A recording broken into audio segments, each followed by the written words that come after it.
Welcome back to Jobs, Money, Debt, Economic Common Sense, a new online weekly video for debunking myths concerning unemployment, deficits, the national debt, and our monetary system, and how we can create sustainable prosperity for the 21st century. Let the discussion commence. This week, we're going to return to our discussion of unemployment and job creation by considering the social and economic costs of unemployment and benefits of full employment. When we survey the tremendous social and economic costs of unemployment and underemployment, we can really understand the benefits of full employment and why full employment is good for everyone. To begin, when individuals are unemployed, they're without a means of supporting themselves and their families. They face increasing financial insecurity and a lower standard of living.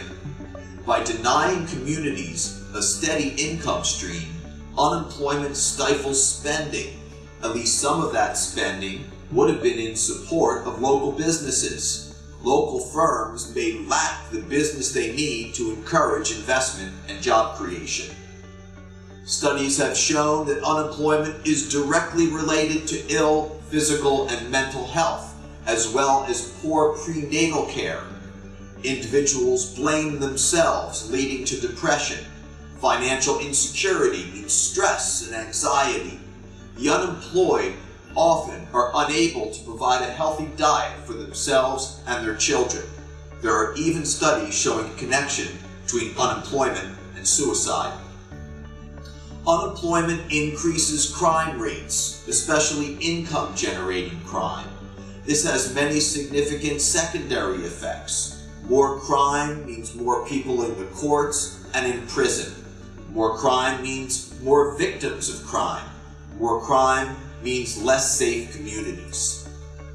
When there's high unemployment, job security is low.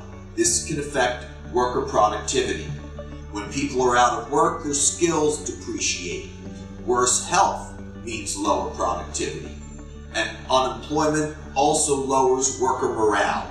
It's a short step from these facts to the acknowledgement that unemployment can decrease labor productivity. In addition to these microeconomic factors affecting productivity, there are also macroeconomic sources of lower productivity.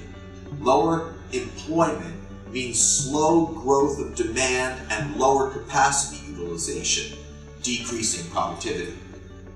Related to this, unemployment stalls technical and organizational innovation. Unemployment means low demand and stagnant wages, which translate into low incentives for firms to innovate. Unemployment harms the elderly in a number of ways. Many elderly are dependents, so unemployment creates insecurity for them.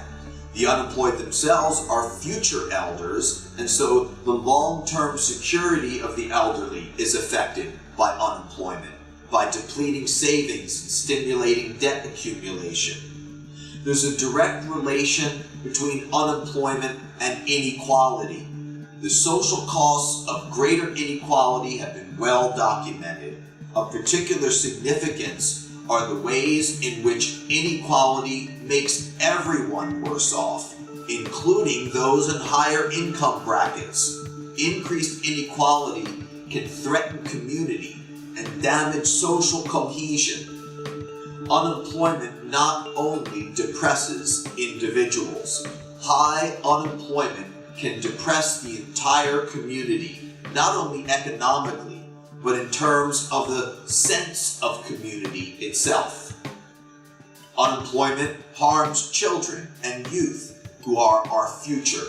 For example, unemployment can disrupt children's education. In the long run, this results in a less educated, lower skilled labor force.